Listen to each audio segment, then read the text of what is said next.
o convite e agradeço que o professor Flávio foi o tradutor do texto que vocês leram sobre o Shopping Mall. E que se publicou na revista Sociedade e Cultura. Eu quero também pedir certa benevolência, porque depois de que o professor Flávio falou de todos os autores que já leram, Maria Lugones, Ramon Grossfogel, Mignolo, meu texto talvez seja o mais fraco do programa, então eu pido um pouco de benevolência de sua parte. Então, primeiro, gostaria de dizer para você que o texto é um texto que eu escrevi no ano 2005, 2006, então já tem bastantes anos, mais de 15 anos. O texto mesmo se foi publicado em 2010 no espanhol e 2012 no português, na revista.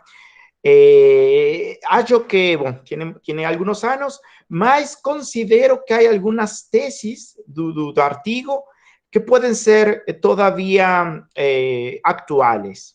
Então, vou primeiro falar qual foi o motivo do artigo, porque eu escrevi o artigo, e depois eu gostaria de conectar com as novas pesquisas que há, não só no área dos estudos decoloniais, algo que é interessante para vocês, mas também nos estudos sobre a modernidade, especialmente o texto de Walter Benjamin, O Capitalismo como Religião, que estou seguro o professor Flávio também conhece, porque eu tive a fortuna de, conosco bastantes anos o professor Flávio, somos amigos, mas mesmo de nossas pesquisas do doutorado, a gente se conectou, como dijo o professor, pro Michel Lowy, que a gente conhece e que respeita muito, mas também por nossas pesquisas sobre a teologia da libertação, o cristianismo de libertação.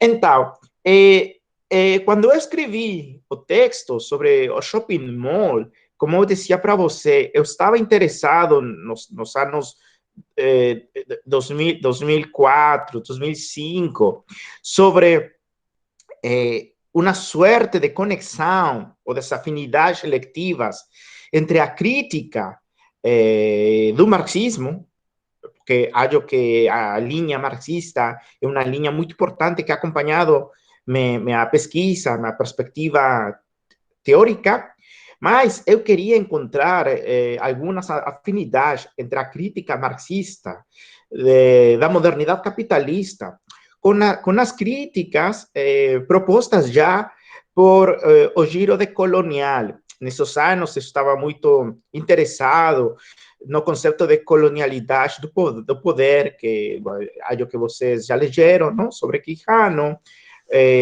a crítica da modernidade de Henrique Dussel e toda essa relação que o professor Dussel encontra a partir do século XVI, não? Através da conquista, de como a conquista, mesmo se no caso de você, Brasil, foi conquistado por o poder lusitano, mas há certas similitudes entre a conquista na América Hispânica e na América Lusifona.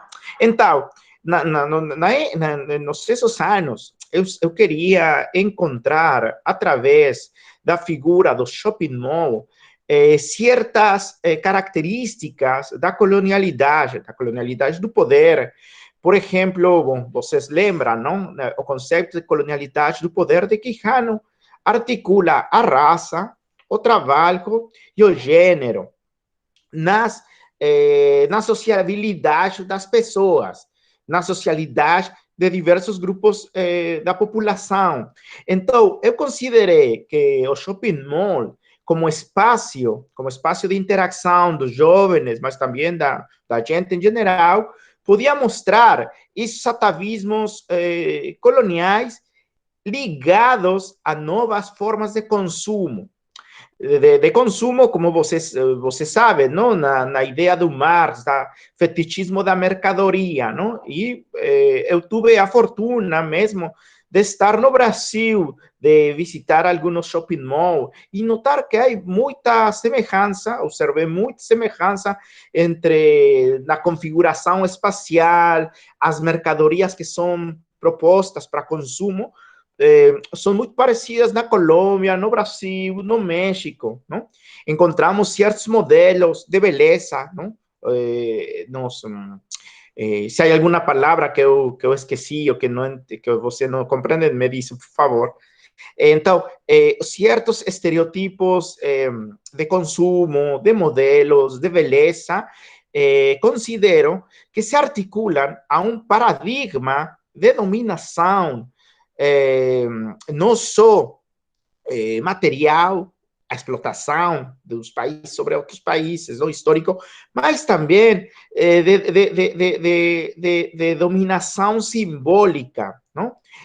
Como você... Então, esse artigo que você leyeron trata de ser mais uma discussão entre algumas ideias de Quijano, Mignolo, com os aportes de Pierre Bourdieu, de Thorsten Veblen. Então, um pouco, o artigo intenta atualizar geopoliticamente o consumo nas sociedades latino-americanas. E para isso, eu tentei, como dizia, fazer uma espécie de arqueologia, voltear e mirar como os paradigmas de dominação e de explotação que surgem no século XVI são configurados, mas continuam estando presentes na sociabilidade. Então, bom, você leyeron o artigo não só fala do consumo, mas também fala um pouco da importância da corporalidade, não? Do corpo, da corporalidade, onde precisamente vai a questão da raça, não? A questão da interação entre as raças brancas, o lugar subalterno de algumas sociedades de color. O texto intenta também mostrar a relação entre as mercadorias produzidas por certas transnacionais. Eu falo da calça, não? Da calça do Levi's, não? Levi's, articulada às maquiladoras, não? A trabalho de sobreexplotação que se dá atualmente na América Latina. E é uma tese, não é uma tese nova, não é que eu encontro a pólvora, não sei se dizem assim no Brasil, mas eu simplesmente trato de mostrar que as teses da teoria da dependência, por exemplo, não? Esta questão, Rui Mauro Marini falava do conceito de sobreexplotação, a explotação que se dá todavia de maneira mais cruel na América Latina. Então, acho que essa relação entre a produção de mercadorias como Nike, Adidas, não? E sua relação com a sobreexplotação dos maquiladoras sigue sendo vigente, a desigualdade entre o centro e a periferia. Então, eu tentei, nesse artigo que vocês leyeron, uma sorte de, como dizia, atualização geopolítica da sociologia francesa, mas apoiado nas lecturas de Franz Fanon e disso que agora fala a gente do decolonial, mas sem desligar da perspectiva marxista. Acho que a perspectiva marxista continua sendo muito importante para não cair em uma sorte de folclorização. Infelizmente, considero que algumas corrientes decoloniais simplesmente caem em novas formas de essencialismo, de folclorização. Bom, é uma leitura que eu tenho, não? Então, talvez erro, mas precisamente acho que conjugar com a perspectiva marxista pode dar mais força às análises críticos das formas de expressão, não? Da sociedade atual. Eu dizia que este artigo, acho que pode ser leído a través de novas lecturas. Como vocês sabem, no ano próximo, em 2021, se van a celebrar os 100 anos de um pequenino artigo, de um texto escrito por Walter Benjamin. O título é o capitalismo como religião. Como vocês sabem, esse texto de 1921, o Benjamin intenta, através da leitura de Weber, mas também de Ernest Bloch, a fazer uma interpretação do capitalismo não como forma histórica condicionada por fato religioso, mas como uma religião. E então, o Benjamin vai encontrar 4 características ou rasgos no capitalismo como religião. O primeiro é que o capitalismo é uma religião do culto, uma religião cultural. Esto significa que no capitalismo o importante é o culto, o ritual, e o ritual é o consumo. E então, é um aspecto importante, porque a gente que vai ao shopping mall, mesmo se não tem o dinheiro, passa ao tarjetão, não? Compra através da dúvida. Perdão, não é dúvida. A deuda. A deuda. Então, o segundo rasgo importante que o Benjamin vai encontrar no capitalismo é a questão da desesperança. Para Benjamin, no capitalismo, há essa questão do sofrimento, da desesperança, da angústia. O capitalista está angustiado porque precisa gerar mais plus-valor, não? A ideia do capital é isso, a produção de plus-valor, criar mais mercadoria, lançá-la para o mercado, para que continue a lógica do valor. O terceiro aspecto que fala Benjamin é que no capitalismo não há um dia de descanso. Todos os dias são dias para consumo, dias de celebração, dias que temos que venerar ao Deus. Isto é o capital. E o quarto aspecto é que no capitalismo, o Deus, o novo Deus, se esconde, não é? O novo Deus é escondido, Deus absconditus. Eu considero que esta tese é interessante, porque esta tese de Benjamin está pondo em questão o paradigma da secularidade de uma certa sociologia eurocêntrica. Sobretudo, penso na sociologia francesa, que o professor Flávio Munhoz conhece muito bom.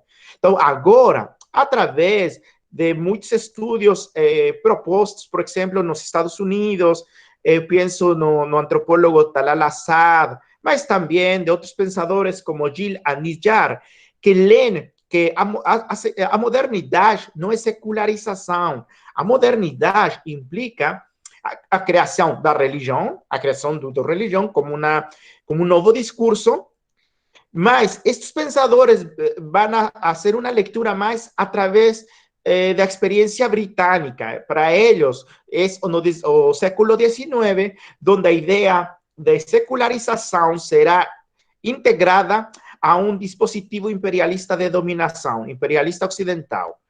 Eu considero que é interessante a tese, é muito interessante, mas a partir da América Latina e de uma perspectiva marxista, considero que a leitura toda é insuficiente, porque a característica importante do pensamento decolonial é mostrar que a modernidade não surge no século XIX. No século XIX é uma transfiguração da colonialidade, do poder, do saber e do fazer. Mas a origem da modernidade é o século XVI. Então, a gente deve de partir do século XVI. Mas o mesmo Marx, se você lê O Capital, quando ele vai falar da acumulação originária, o Marx vai falar que é importante para a internacionalização do capital o descobrimento da América, não é?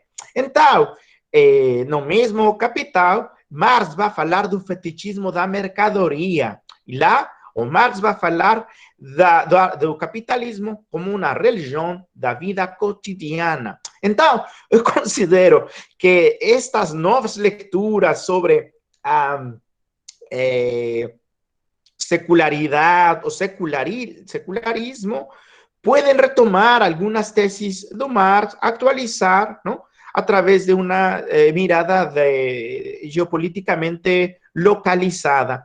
Então, eu considero, atualmente, estou trabalhando mais o pensamento de Benjamin, o pensamento de Mariátegui, através de mostrar como precisamente estas teses, estas novas teses sobre a criação da secularidade são um mito moderno que permitem, por um lado, a consolidação de um relato eurocêntrico, mas, ao mesmo tempo, encobrem lógicas de dominação. Então, bom, é uma forma mais, se você querem, de complementar as teses que eu havia posto no artigo que vocês leyeron. Nesse artigo havia eu leído Benjamin, eu falo de Benjamin, mas considero que não suficientemente, como ultimamente he leído, y que a gente podría incluso articular con algunas tesis desenvolvidas por a teologia da libertação, sobre todo por pensadores como Franz Hickenlhammer, Hugo Asman ou John Monson.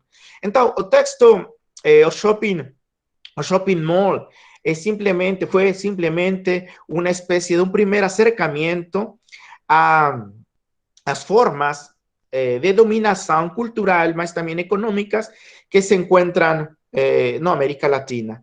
Eu lembro uma anécdota, quando estive no Brasil, eu lembro que havia escuchado a um político, não lembro de que partido, mas seguramente de direita, que falava de sua população, de sua cidade, como uma cidade que havia progressado, não, durante sua administração. E o dado que o cara dava, que o político mostrava, para mostrar que sua cidade era mais moderna, é que quando ele havia entrado só havia um shopping mall.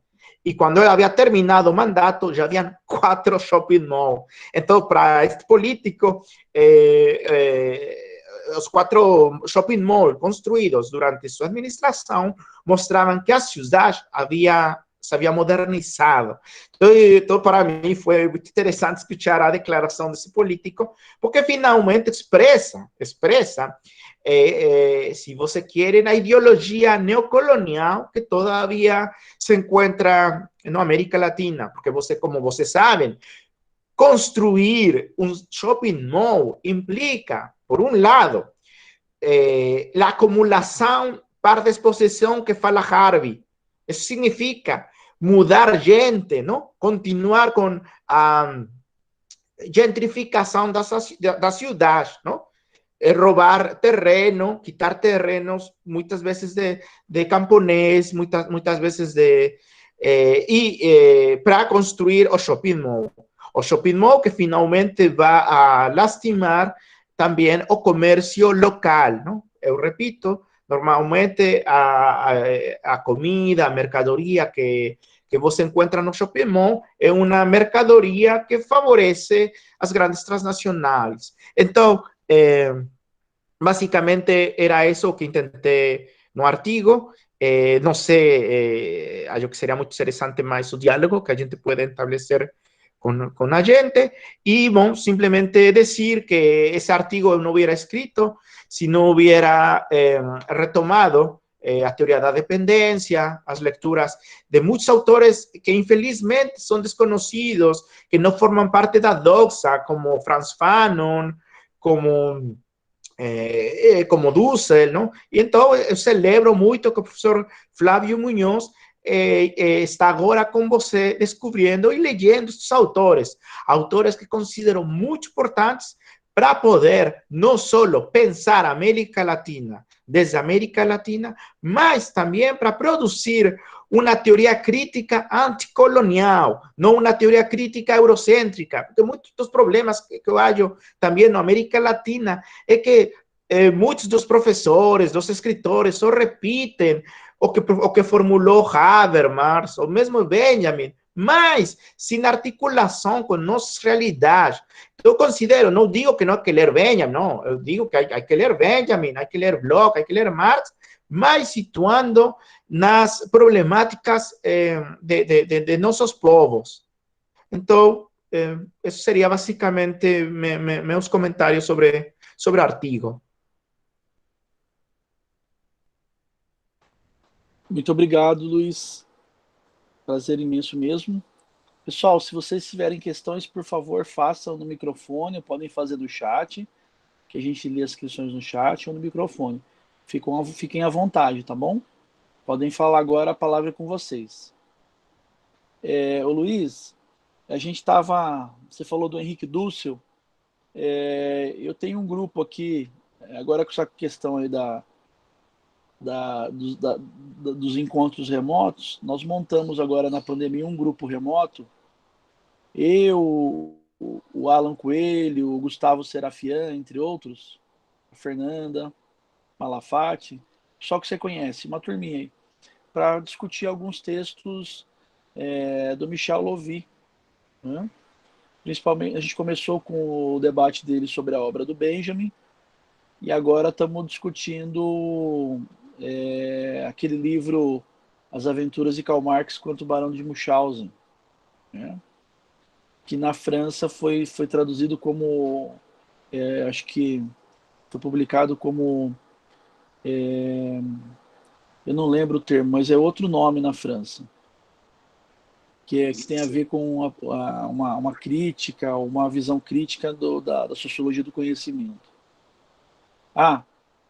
O título em francês é Paysage de la Vérité. Sim. E daí a gente entrou no debate do Dussel, porque nós estávamos ontem conversando sobre o quê? Sobre utopia e as várias possibilidades de interpretação de utopia. E o Dussel faz uma discussão interessante, porque o Dussel ele vai apresentar a ideia de ideologia versus utopia. Ideologia como interpretações da realidade de manutenção da ordem, e utopia, interpretação da realidade de transformação da ordem, né? E daí a gente estava tentando juntar isso com a perspectiva do Louvi, que é lá da herança dele, do Goldman, de visões sociais de mundo, né? Que ele também tira um pouco do debate com Mannheim e tal, mas que ainda, de certa forma, é um pouco confuso do ponto de vista conceitual. E daí eu estava dizendo o seguinte, olha, se pegar essa ideia do Louvi, de visão social de mundo, e a perspectiva do Dussel, ideologia versus utopia, a gente poderia pensar visões de mundo que se aproximem da ideologia, ou seja, da manutenção da ordem, ou visões de mundo que se aproximem da utopia, ou seja, interpretações em vistas à transformação da ordem, né? E você trouxe algumas coisas que me parecem importantes, porque, por exemplo, esse relato do político que modernidade significa, quanto mais shopping center na cidade significa modernidade, Luiz, isso é algo comum para cidades no Brasil, não é? E muitas vezes o prefeito ele gasta um dinheiro público, porque como gasta? Ele abre mão de receber enfim, um imposto para ter, enfim, o direito, entre aspas, da cidade receber um shopping center, uma empresa multinacional, né? Eu lembro que quando eu era estudante de ciências sociais, eu fiz uma disciplina de sociologia do trabalho. E foi exatamente no momento em que lá na cidade onde eu estava estudando, que era uma cidade de porte médio no interior de São Paulo, Araraquara, que eu acho que você conheceu, né? Que é a cidade da Carol, né?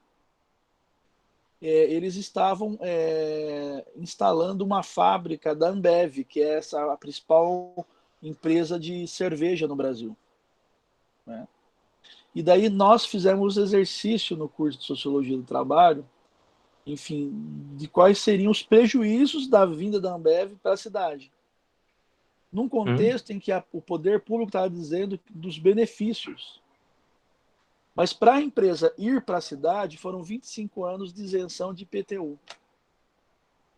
Que se fosse investido, por exemplo, em cooperativas, em frentes de trabalho, daria muito mais retorno para a cidade em termos de trabalho do que a empresa, que como era altamente tecnológica, ela produzia muito, mas com pouquíssimos funcionários.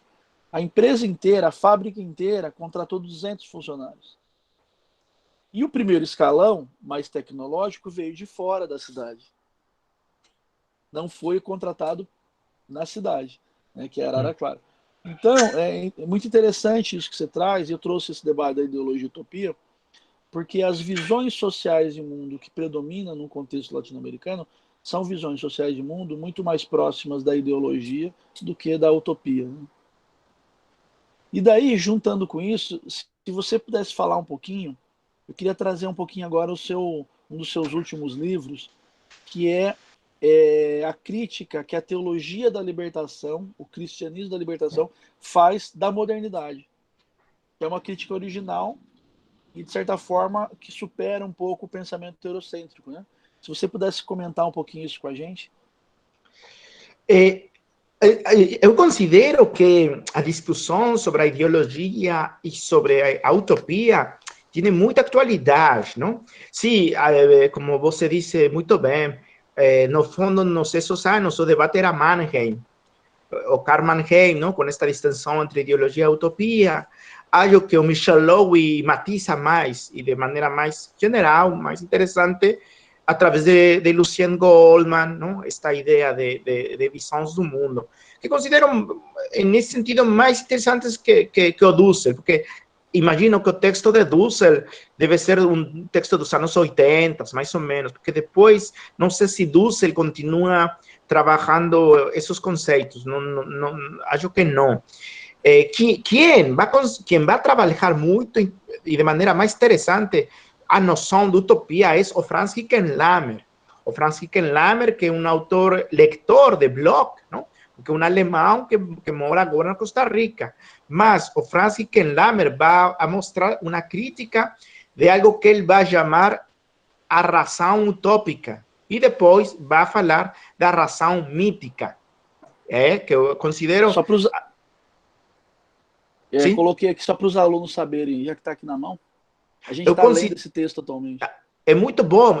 Considero que um dos textos importantes da produção latino-americana, porque o que vai fazer o Franz Hickenlahmer vai analisar a noção de ilusão transcendental, onde diferentes discursos, no discurso neoliberal, não? Com Hayek, com os economistas clássicos, mas também a ilusão transcendental no stalinismo soviético, não é? Na produção do socialismo soviético e outras formas, como, no final, a ilusão transcendental não libera, sino são novas formas de dinâmica sacrificial. Então, acho que é um texto muito importante, que há que ler, e é muito bom que estão trabalhando essa questão. Agora, passemos à questão da crítica da modernidade na teologia da libertação. Primeiro, há que dizer que a teologia da libertação não é um movimento homogêneo. É um movimento muito, muito heterogêneo, tem figuras que não precisamente coincidem nas mesmas perspectivas teóricas. Há teólogos que debatem mais com a sociologia, com a economia, não é? Então, primeiro, os teólogos que trabalham mais a questão de ecologia. Então, acho que a teologia da libertação é um movimento muito, muito heterogêneo, não? Divergente mesmo, mas há algumas teses que poderíamos dizer que são similares entre todos estes autores. Uma dessas teses é precisamente que eles fazem uma crítica do capitalismo como uma religião idolátrica. Para os teólogos da libertação, o problema, no geral, não é tanto o ateísmo. Não, acho que não há problema mesmo com o ateísmo. Mesmo Ernest Bloch, um autor importante, um marxista romântico, tem um livro que se chama O Ateísmo no Cristianismo. Nesse livro, o mesmo Bloch, o epígrafe, com o que vai fazer a abertura do livro, diz: sou um bom cristiano, posso ser um bom ateu, e sou um bom ateu, pode ser um bom cristiano. Então, os cristãos não têm problema com o ateísmo. Os cristãos, os teólogos da libertação, têm problema mais com a idolatria. Então, qual é a idolatria no capital? Ou na modernidade? Na modernidade não é um sistema secular, não é que os deuses foram expulsados do espaço público. É que novos deuses, né? Novos deuses, o capital, o dinheiro, não? O Estado, não? figuram como novos deuses nas sociedades modernas. Então, os teólogos de libertação vão fazer uma crítica dos ídolos, não? É uma velha discussão entre teólogos entre a diferença entre Deus e ídolo, não? O Deus, segundo os teólogos da libertação, é a figura que libera o povo do Egito, libera dos dominadores. Mas o idólatra não libera, o idólatra vai pedir sacrifícios, não? O Estado vai pedir sacrifícios da população, o Estado, não importa nesse momento o governo, o Estado em geral vai pedir sacrifícios da população, o capital, não? Através, por exemplo, quando a gente fala das crises financeiras, os primeiros sacrificados são os pobres, os primeiros sacrificados para salvar o capital, para salvar o banco, são os meninos da rua, as bolsas, não? Toda a bolsa, o gasto social eliminado para salvar os banqueiros, para salvar o capital. Então, a tese dos teólogos da libertação é que o capitalismo é um sistema idolátrico, que precisa de sacrifícios. E quem são os primeiros vítimas para ser sacrificados? Os pobres. E esta é uma temática interessante nos teólogos, porque lembrem, mesmo no Antigo Testamento, quando o Moloch ou estes ídolos precisavam das mortes, os ricos tinham a possibilidade de comprar meninos pobres para sacrificar, porque os ricos não queriam sacrificar seus filhos, então compravam um filho dos pobres, e era o filho dos pobres que é sacrificado, não é? Então, a dimensão da classe, não? O pobre é sacrificado em lugar do rico, mesmo se o rico sofre e todas essas questões, mas está lá já a dimensão do classe social. Então, eu considero que essa crítica da teologia da libertação, da teologia da libertação, tem muito eco com as críticas marxistas, não? Do marxismo heterodoxo, sobretudo quando a gente fala do fetichismo da mercadoria e todas as diferentes correntes que se han desenvolvido na América Latina. Então, eu quero também lembrar que uma das teses importantes da teologia da libertação é a crítica do progresso, não? Generalmente, a gente pensa o progresso como um estádio onde a gente vai avançando, onde a gente melhora a qualidade da vida, não é a ideia do progresso, que o progresso vai trazer melhoras nas condições materiais, mais felicidade. Mas é interessante porque no início do século, não só Walter Benjamin, mas também Mariátegui, José Carlos Mariátegui, mostraram a trampa da ideia do progresso. Por exemplo, a ideia do Benjamin, todo documento de cultura é um documento de barbárie. Lembrem que o Benjamin vai pegar a figura do Ângelos Novos e vai falar que detrás do Ângelo só há ruínas, só há cadáveres. Então, o progresso não implica libertação, mas novas formas de dominação, novas formas de morte. Então, considero que uma das críticas interessantes do marxismo heterodoxo, mas também da teologia da libertação, é mostrar-nos o aspecto ideológico como consolidação da dominação, da ideia do progresso. O progresso vai esconder formas de explotação, novas formas de barbárie, novas formas de morte. Porque eu lembro, por exemplo, no Brasil, lembrem, durante a Copa do Mundo, não? Que se construiu um estádio de futebol perto da Amazônia, não é? Não lembro do estádio que se construiu, que era muito difícil ter acesso. Foi a Arena Pantanal. Que se a gente analisa de maneira racional, foi uma obra faraônica, nos términos teológicos, uma obra que não serviu para nada.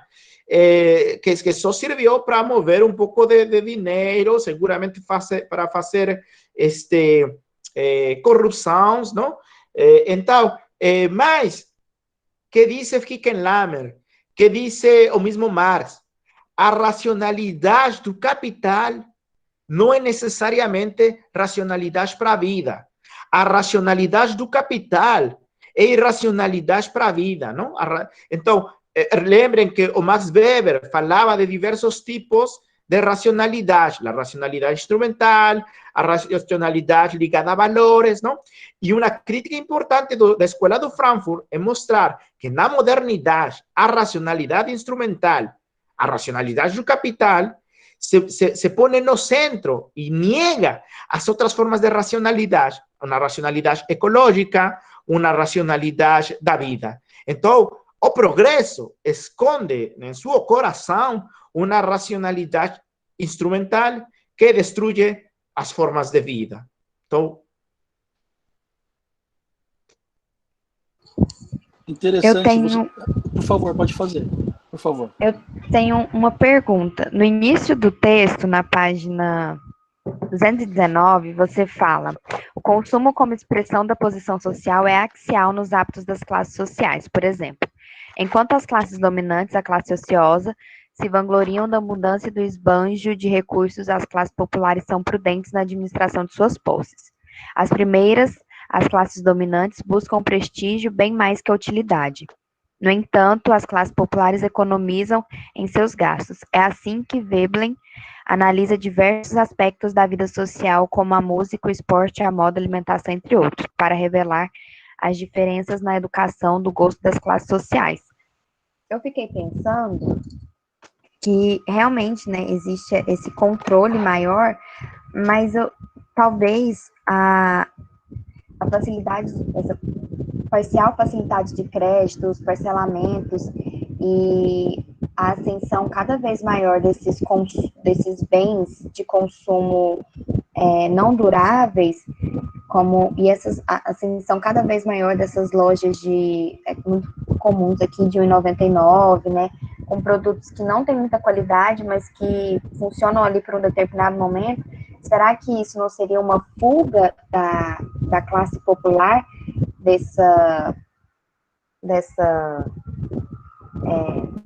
esqueci a palavra, desse controle maior sobre os gastos? Porque é uma coisa que no momento funciona, né? É o que dá para comprar no momento. Eu queria saber como que você percebe isso hoje. E parabenizar pelo texto, né? É um texto muito, muito atual, apesar de ter sido escrito em 2005, ele é extremamente atual. E lendo a gente consegue perceber, né, na realidade de tudo que você diz. Muito obrigado, Letícia, por a questão colocada.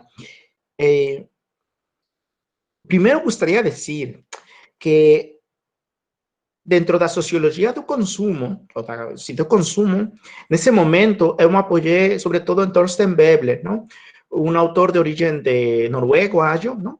Que intentou um debate com a teoria de Max Weber e mesmo Marx. Thorstein Veblen tratou, se você quer, de criticar Marx. Mas eu considero que podíamos fazer uma complementação entre a perspectiva de Weber e Marx. Acho que não necessariamente sostienen que, mesmo se os dois não compartiam a perspectiva política, mas considero que podem ser complementários. Então, recentemente estuve leyendo também os textos de um sociólogo alemão que, desgraciadamente, também a gente leu pouco, que se chama George Simmel. E considero importante que você, em geral, puedan ler a Simmel. Simmel é um sociólogo alemão de finais do século XIX, início do século XX, não? Que vai influir não só o Bloch, mas também a pessoas como Krakauer, como Benjamin. E, por exemplo, no livro sobre os passagens, no capítulo sobre a moda, eu vi que o Benjamin vai tirar muitas citações do Simmel, concretamente seu texto sobre a filosofia da modernidade, Porque o que o Simmel está mostrando, não é el livro, não é esse texto, é a importância que o dinheiro, não, ha conquistado na sociedade moderna. O Simmel percibe o dinheiro como uma nova suerte de Deus. É interessante porque nos pode ajudar a complementar esta noção de fetichismo da mercadoria ou do dinheiro, não, do culto ao dinheiro do Marx. Bom, então, mas um pouco para responder a sua pergunta. Evidentemente, atualmente nos encontramos em outra fase do capitalismo, não é? O Simmel, o Marx, o mesmo Benjamin, estavam analisando o capital em sua forma industrial, mesmo imperialista, mas todavía não estávamos na época atual do neoliberalismo. Como vocês sabem, o capital vai se reconfigurar nos anos 70, através da privatização, não? Privatização do Estado, mas um ponto importante vai ser também a questão do poder financeiro, não? Do crédito. E atualmente, por exemplo, acho que a figura do crédito possibilita a pessoas pobres acceder a este tipo de recursos. Há uma análise muito interessante feito sobre administração durante os governos progressistas, não é? Podemos ou não coincidir com a leitura de Raul Sivecki, mas Raul Sivecki propõe que uma parte do declive dos governos progressistas, sim, é a luta contra o imperialismo, a luta contra as grandes potências, sim, mas também uma crise interna não só dos partidos políticos. Bom, no Brasil você conhece o Mensalão, não? E todos estes episódios, não? Do PT, mas o Raul Sivecki vai dizer algo muito interessante. Os governos progressistas no Brasil, no Bolívia, no Equador, não se interessaram em continuar um projeto de militância ou de conscientização política do base. O que fizeram esses governos foi tirar muita população pobre, não, de extrema pobreza, passá-los à classe média, estimulando o consumo. E isso foi muito interessante, porque, sim, eu considero que é muito importante, respeitável, tirar muita população da pobreza, mas a maneira como estes governos fizeram foi mais através de clientelismo. E esse clientelismo se pode observar nas formas de consumo que a população pobre, não, reproduzia. Por exemplo, comprar grande televisor, não?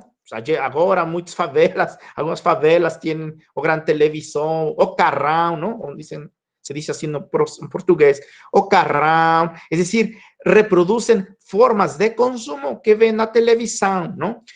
A televisão, e mesmo não só pública, a televisão privada, veiculiza os estereotipos do consumo, a maneira de vestir, porque a gente pensa que consumindo determinadas mercadorias, mesmo pedindo um crédito, podem acceder a essa felicidade, não? Que nos mostram através das séries Netflix, através de películas, através de ideologia. Finalmente, é um dos estudos feitos por a teoria crítica, não? Que estavam estudando Horkheimer ou Adorno, as novas formas de consumo ligadas ao aumento do fascismo na Alemanha ou na Europa nos anos 20 e 30, não? Então, penso que se há uma diferença, ou diferença epocal, não? Agora, na América Latina, com a questão do crédito, bom, no crédito nos anos, quando estava na década dos commodities. Agora, estamos numa crise forte, uma crise civilizacional, não só econômica, não? Acho que a questão do Covid mostra que agora a gente não só passa uma crise econômica, mas uma crise civilizacional, uma crise ecológica, uma crise existencial, uma crise muito, muito profunda. Então, eu penso que por isso podemos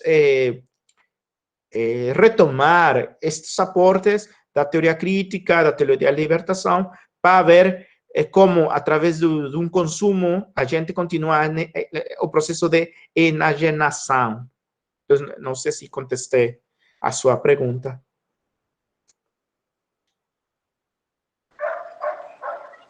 Mais questões, pessoal?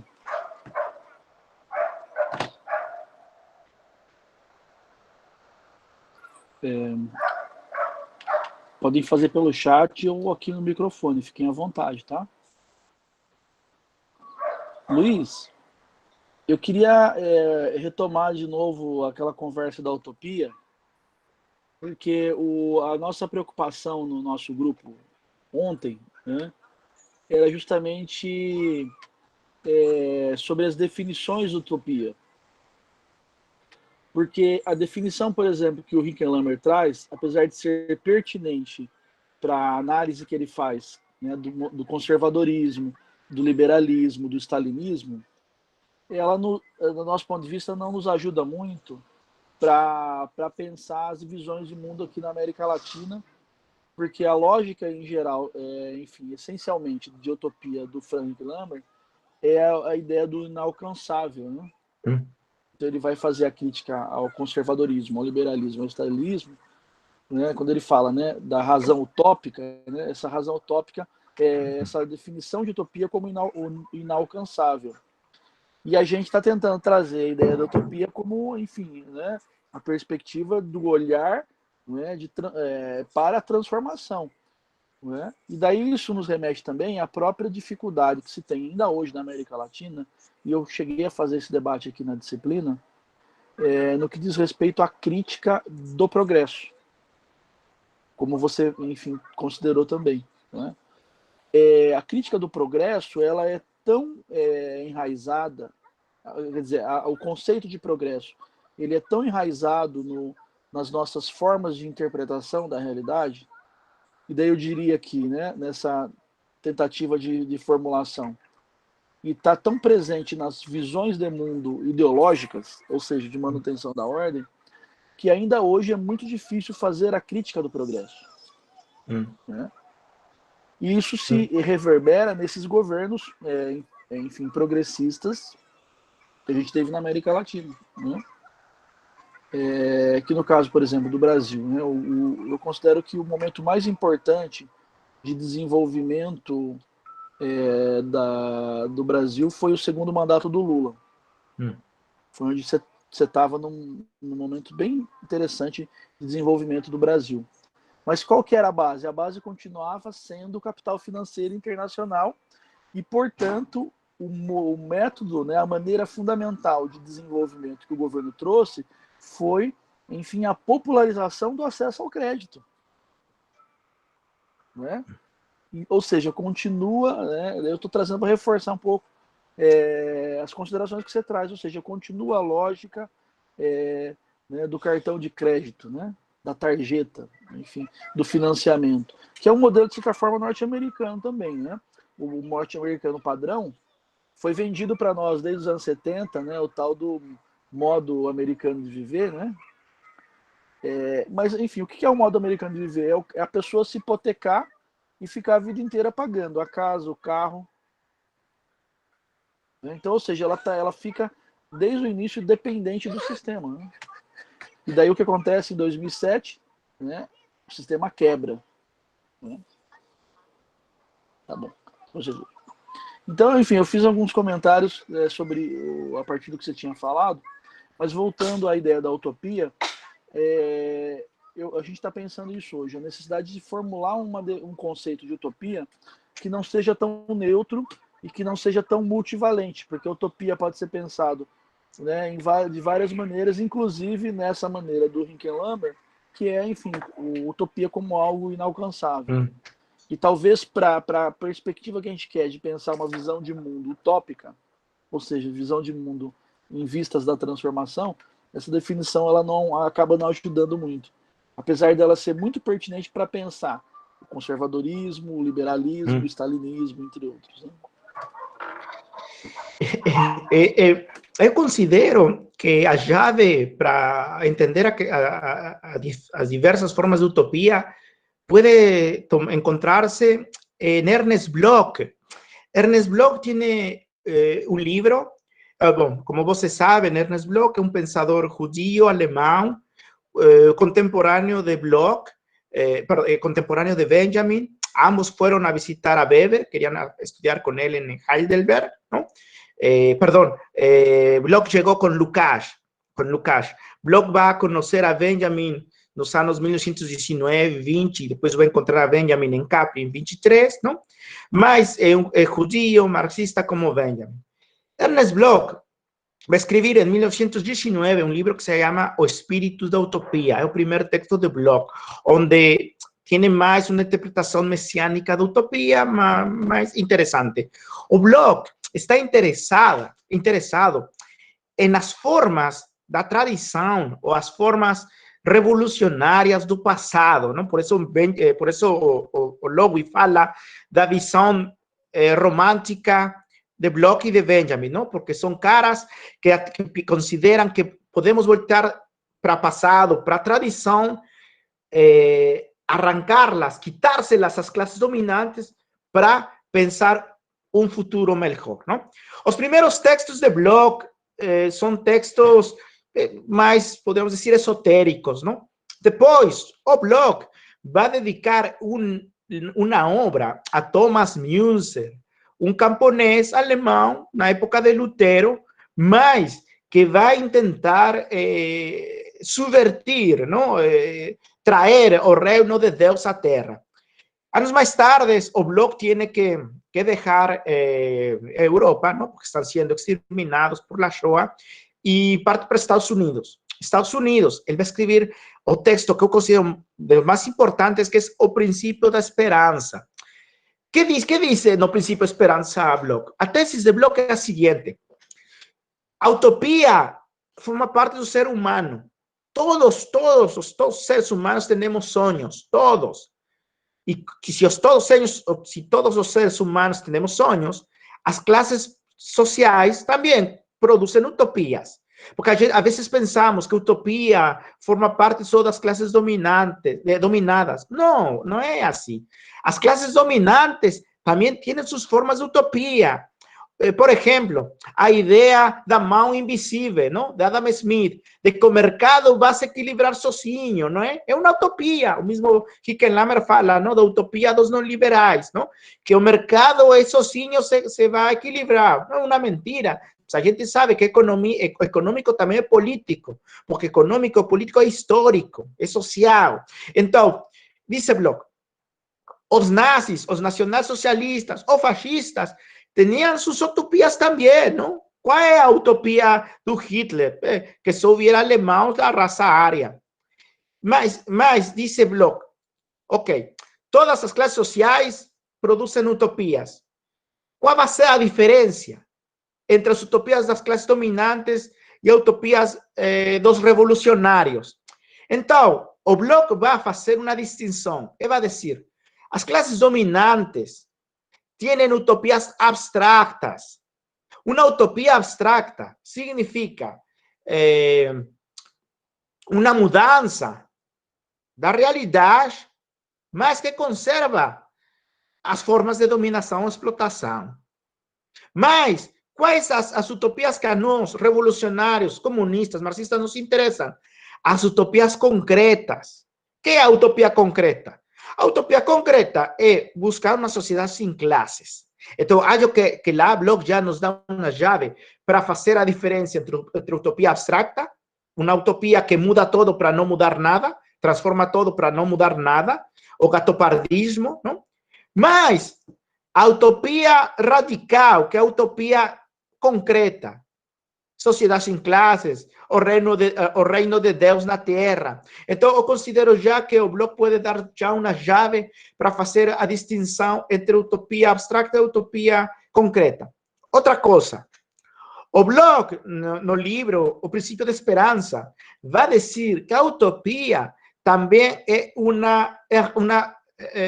como dizem no português, utile, não, um instrumento. Não, esqueci. Uma ferramenta? Uma ferramenta, isso. O blog vai dizer que a utopia é uma ferramenta heurística. É uma ferramenta heurística muito importante. Por quê? Porque a utopia nega a realidade, não é? A realidade é explotação, é dominação. Infelizmente, pelo processo de enajenação, a gente não percebe a dominação. O político que a gente falou agora não percebe a dominação. O político percebe que sua cidade ha progressado porque tem 4 shopping centers. A gente que consome considera que agora é mais feliz porque agora tem acesso a um carrão, a uma televisão, não vê a dominação. O importante, dice Marx, é retirar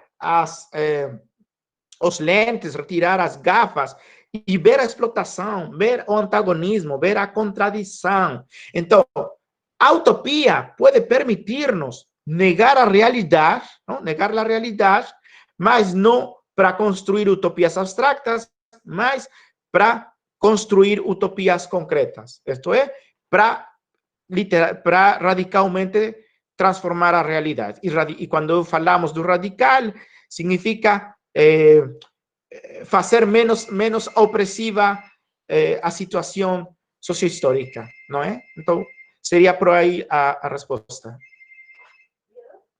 Obrigado, Luiz. Bem, a gente está chegando aqui a 1 hora do encontro e eu queria perguntar para os alunos, para as alunas, se tem mais alguma questão, se alguém gostaria de fazer algum comentário.